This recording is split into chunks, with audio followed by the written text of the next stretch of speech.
दोस्तों स्वागत करता हूं आपका एक बार फिर से आपके अपने YouTube channel target with success में। दोस्तों हम विशेषण टॉपिक पर चर्चा कर रहे थे और विशेषण टॉपिक का कुछ पोर्शन हमने पढ़ लिया था। बाकी का पोर्शन आज इस वीडियो में कवर करेंगे। आज विशेषण टॉपिक को हम कंप्लीट कर देंगे।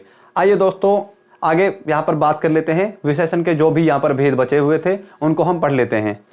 नेक्स्ट आपका आ जाता है यहाँ पर परिमाणवाचक विशेषण। परिमाणवाचक विशेषण, इससे पहले हमने दो भेदों पर चर्चा कर ली थी, गुणवाचक विशेषण और संख्यावाचक विशेषण। उनको हमने डिटेल में जान लिया था। आज हम परिमाणवाचक विशेषण, सार्वनामिक विशेषण और व्यक्तिवाचक विशेषण, इन तीन भेदों पर चर्चा करेंगे और इसके बाद कुछ इंपॉर्टेंट चीजें भी हम यहाँ पर जानेंगे। परिमाणवाचक विशेषण की अगर बात करें तो इसकी सबसे पहले परिभाषा देख लेते हैं। परिमाणवाचक विशेषण की परिभाषा: वे शब्द जो किसी वस्तु, पदार्थ या स्थान की मात्रा, नाप या तौल का बोध कराते हैं, उन्हें परिमाणवाचक विशेषण कहते हैं। ठीक है, परिभाषा लिख लेते हैं यहां पर। वे शब्द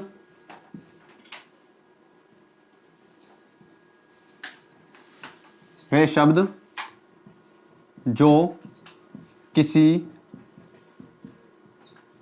वस्तु, पदार्थ या जगह की मात्रा, नाप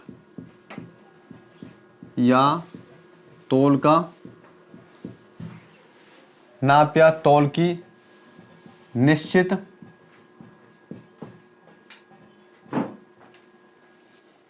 वे शब्द जो किसी वस्तु, पदार्थ या जगह की, यहां पर ये निश्चित मात्रा, ठीक है, दोबारा से देख लेते हैं। वे शब्द जो किसी वस्तु, पदार्थ या जगह की निश्चित या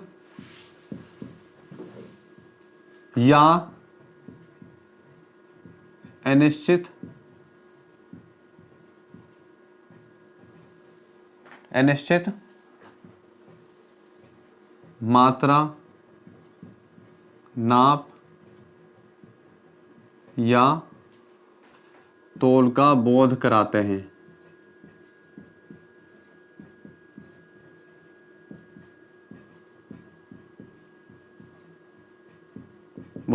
हैं। परिमाणवाचक विशेषण कहलाते हैं। परिमाणवाचक विशेषण,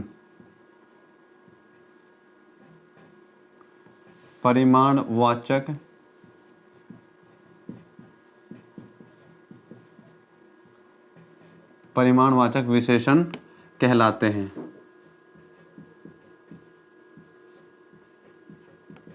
ठीक है, वे शब्द जो किसी वस्तु, पदार्थ या जगह की निश्चित या अनिश्चित मात्रा, नाप या तौल का बोध कराते हैं, वे परिमाणवाचक विशेषण कहलाते हैं।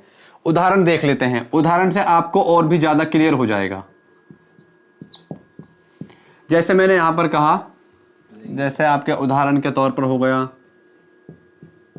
थोड़ा कपड़ा,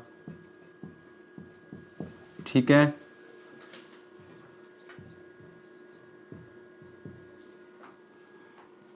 कुछ थोड़ा कपड़ा, कम दूध,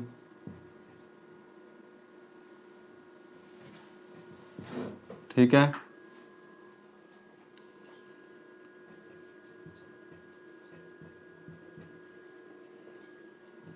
कुछ चावल, ठीक है, कई किलो गेहूं, ठीक है, 2 किलो अमरूद, ठीक है, या फिर 3 लीटर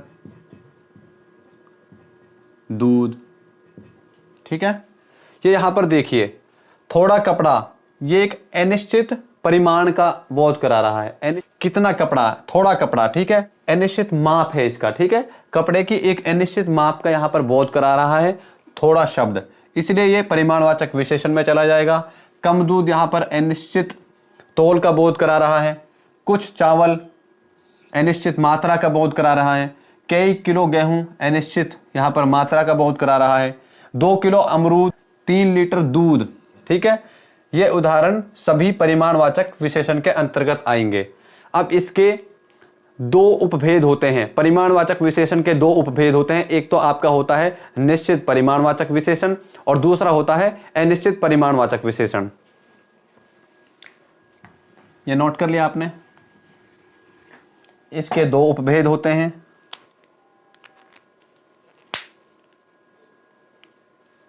परिमाणवाचक विशेषण के दो उपभेद, एक होता है आपका निश्चित परिमाणवाचक विशेषण,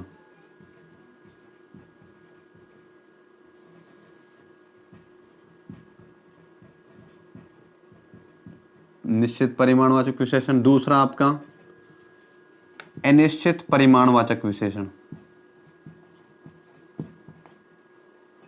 अनिश्चित परिमाणवाचक विशेषण। अनिश्चित परिमाणवाचक विशेषण, ये आपके दो उपभेद होते हैं। परिमाणवाचक विशेषण हम पढ़ रहे हैं वे शब्द जो किसी वस्तु, पदार्थ या जगह की निश्चित या अनिश्चित मात्रा, नाप या तौल का बोध कराते हैं, परिमाणवाचक विशेषण होते हैं। उदाहरण के तौर पर हमने आपको काफी सारे उदाहरण दिए थे बताने के लिए। इसके दो उपभेद होते हैं। दो उपभेदों में आपका निश्चित परिमाणवाचक विशेषण होता है और अनिश्चित परिमाणवाचक विशेषण होता है, ठीक है। अब यहाँ पर निश्चित परिमाणवाचक विशेषण में वे शब्द आते हैं जो किसी वस्तु, स्थान या जगह के निश्चित माप या माप तोल वगैरह का बोध कराते हैं। जैसे यहाँ पर हम देख लेते हैं 2 किलो चावल, ठीक है, 2 किलो चावल, यहाँ एक तरीके से निश्चित माप है, 2 किलोग्राम चावल, ठीक है। 3 लीटर दूध, ठीक है। 2 मीटर कपड़ा, 2 मीटर कपड़ा, ठीक है। ये सभी उदाहरण आपके निश्चित परिमाणवाचक विशेषण के अंतर्गत आएंगे, क्योंकि इसमें निश्चित माप, निश्चित यहाँ पर नाप और निश्चित यहाँ पर तौल की बात हो रही है, ठीक है। जैसे 2 किलोग्राम चावल हो गया, एक निश्चित, एक तरीके से यहाँ पर निश्चित परिमाण का, निश्चित माप का यहाँ पर उल्लेख हो रहा है, बोध हो रहा है, ठीक है। 3 लीटर दूध हो गया, 2 मीटर कपड़ा हो गया, ठीक है। ये निश्चित माप का यहाँ पर बोध करा रहा है, इसलिए यहाँ पर निश्चित परिमाणवाचक विशेषण के अंतर्गत आ जाएगा। नेक्स्ट यहाँ पर अनिश्चित परिमाणवाचक विशेषण आता है आपका। अनिश्चित परिमाणवाचक विशेषण में आपके वे शब्द आ जाएंगे जो किसी जगह, वस्तु या स्थान की माप, यहाँ पर अनिश्चित माप, तोल का यहाँ पर बोध कराते हैं। परिमाणवाचक विशेषण के अंतर्गत अनिश्चित परिमाणवाचक विशेषण के अंतर्गत आ जाएंगे, ठीक है। जैसे आपका यहाँ पर हम देख लेते हैं कई किलो गेहूं, कई किलो गेहूं, ठीक है। आपका जैसे कुछ दर्जन या फिर कुछ केले, ठीक है। उसके बाद जैसे कई लीटर दूध, कई लीटर दूध। अब यहाँ पर एक निश्चित मात्रा या निश्चित नाप या तौल का नहीं पता चल रहा। जैसे यहाँ पर कई किलोग्राम गेहूं, कुछ केले, कई लीटर दूध, यहाँ पर नहीं पता चल रहा हमें एक निश्चित परिमाण का, यहाँ पर निश्चित नाप, तौल या मात्रा का यहाँ पर नहीं पता चल रहा है, इसलिए ये अनिश्चित परिमाणवाचक विशेषण के अंतर्गत आएंगे, ठीक है। क्लियर। यहाँ पर दोस्तों एक चीज इंपॉर्टेंट है, वो आप ध्यान रखिएगा। अगर यहाँ पर निश्चित संख्या का बोध हो तो वो निश्चित संख्यावाचक विशेषण में जाएगा, और निश्चित यहाँ पर परिमाण का बोध हो तो निश्चित परिमाणवाचक विशेषण में जाएगा। ऐसे ही अनिश्चित संख्या का बोध हो तो अनिश्चित संख्यावाचक विशेषण में जाएगा, और अगर कोई ऐसा वाक्य है जिसमें अनिश्चित परिमाण का बोध हो रहा हो तो वो अनिश्चित परिमाणवाचक विशेषण के अंतर्गत आएगा, ठीक है। यह आपका हो गया तीसरे नंबर का। इसके बाद हम देख लेते हैं आपका संकेतवाचक या सार्वनामिक विशेषण। नेक्स्ट आ जाता है आपका यहां पर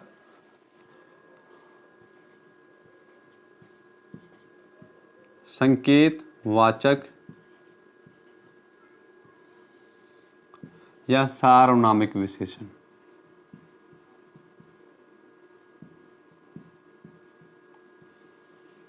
सार्वनामिक विशेषण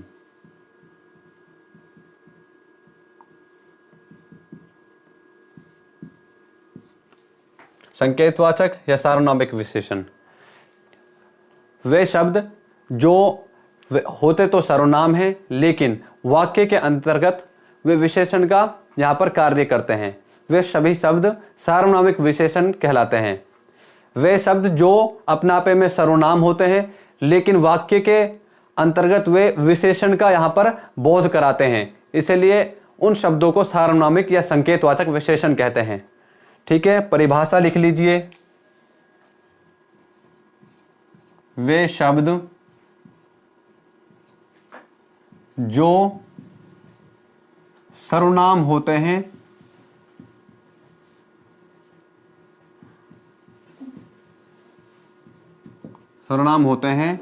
लेकिन वाक्य में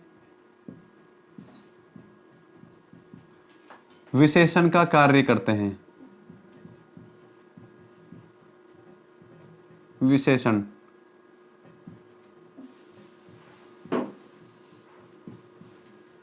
का कार्य करते हैं। ठीक है, या किसी संज्ञा शब्द की विशेषता बताते हैं। ठीक है, संज्ञा शब्द की विशेषता बताते हैं।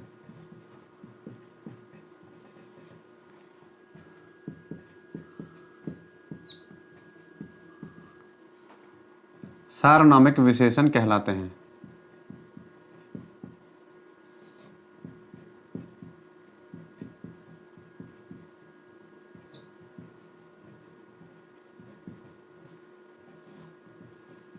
सार्वनामिक विशेषण कहलाते हैं।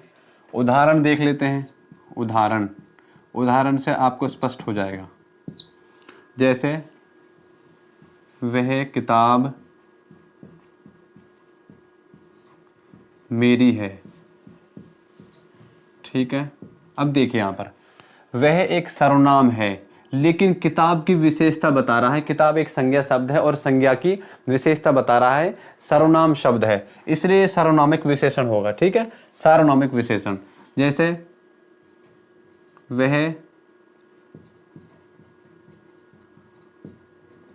वह साइकिल मेरी है। ठीक है, जैसे वह लड़का मेरा भाई है। ठीक है, और देख लेते हैं। यह पेन उसका है। ठीक है, जैसे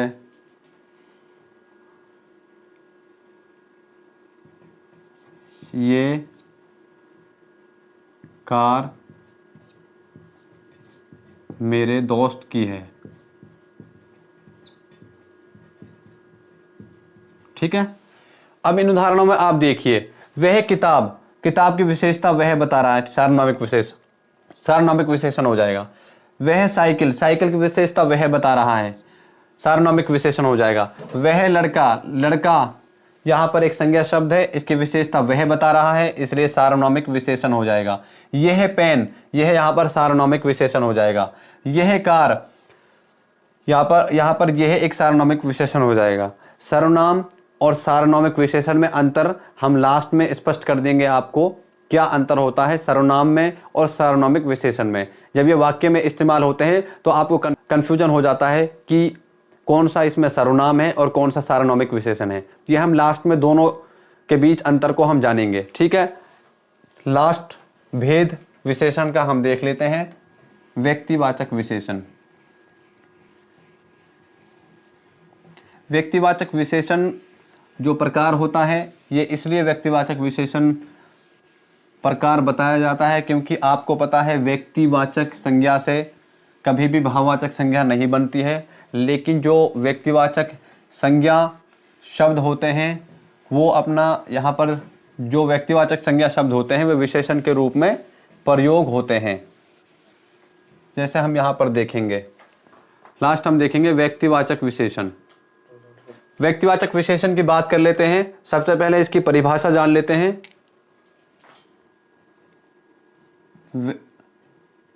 वे मूल शब्द, वे शब्द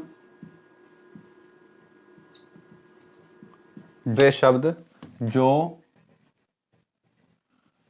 मूल रूप से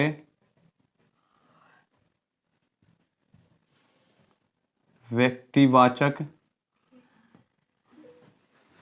संज्ञा होते हैं,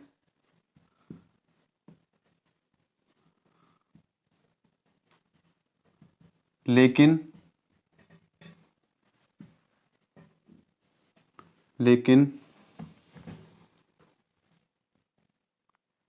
वाक्य के अंदर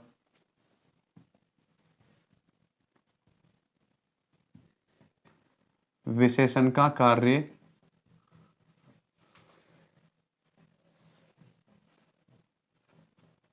करते हैं। ठीक है, विशेषण का कार्य करते हैं अर्थात ये शब्द किसी संज्ञा शब्द की विशेषता बताते हैं।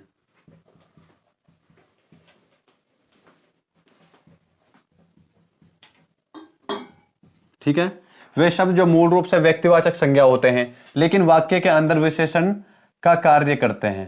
ठीक है, अर्थात ये शब्द किसी संज्ञा शब्द की विशेषता बताते हैं।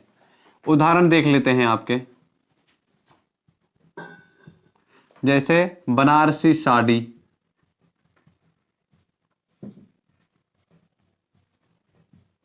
बनारसी साड़ी, ठीक है, साड़ी की विशेषता बता रहा है यहां पर बनारसी शब्द। ठीक है, बनारसी शब्द है, ये व्यक्तिवाचक विशेषण होगा। ठीक है, जैसे दूसरा देख लेते हैं, जोधपुरी जूती।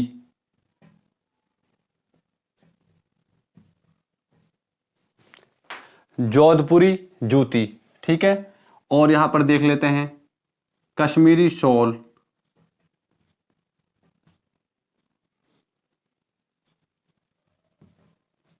ठीक है, इन सभी शब्दों में आप यहां पर देख सकते हैं बनारसी साड़ी में व्यक्तिवाचक विशेषण होगा, जोधपुरी यहां पर व्यक्तिवाचक विशेषण होगा और कश्मीरी व्यक्तिवाचक विशेषण होगा। ठीक है, क्लियर, व्यक्तिवाचक विशेषण क्लियर। ठीक है, विशेषण के सभी भेद हमने पढ़ लिए हैं। लास्ट में इंपॉर्टेंट चीज जो मुझे आपको बतानी है वो ये है कि सर्वनाम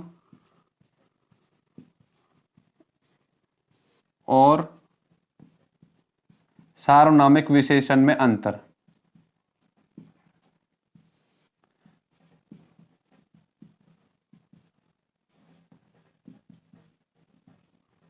ठीक है, सर्वनाम यहां पर देखिए, यह मेरा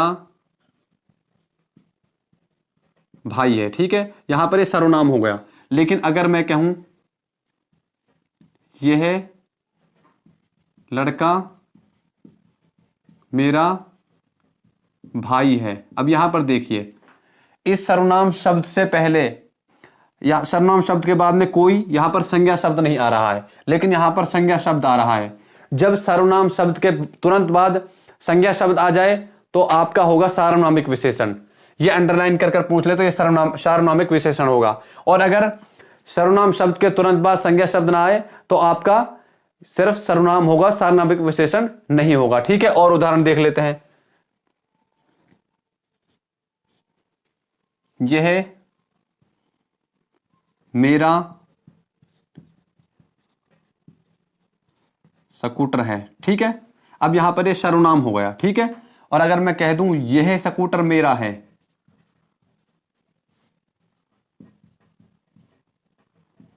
ठीक है, तो ये सार्वनामिक विशेषण हो गया। ठीक है, और देख लेते हैं, जैसे आपका यह मेरी कार है, यहां पर यह सर्वनाम हो गया, और यह कार मेरी है, यहां पर यह सार्वनामिक विशेषण हो गया। ठीक है, यह आपका अंतर था जो आपको मैंने समझा दिया है। आज के इस वीडियो में हमने विशेषण को कंप्लीट कर लिया है। उम्मीद करता हूं आपको समझ आ गया होगा। दोस्तों, अगर वीडियो पसंद आए तो वीडियो को लाइक जरूर कर दें। चैनल पर पहली बार है तो चैनल को सब्सक्राइब कर दें, बेल नोटिफिकेशन को भी ऑन कर ले ताकि आपको हमारी वीडियोज का नोटिफिकेशन टाइम टू टाइम मिलता रहे। तो इस वीडियो को अपने दोस्तों तक ज्यादा से ज्यादा शेयर करें ताकि वो भी अपनी तैयारी रीट 2022 की कंप्लीट तरीके से और अच्छे तरीके से हमारे चैनल से जुड़कर कर लें। दोस्तों, इसी के साथ मैं आपसे लेता हूं विदा। धन्यवाद दोस्तों, जय हिंद दोस्तों।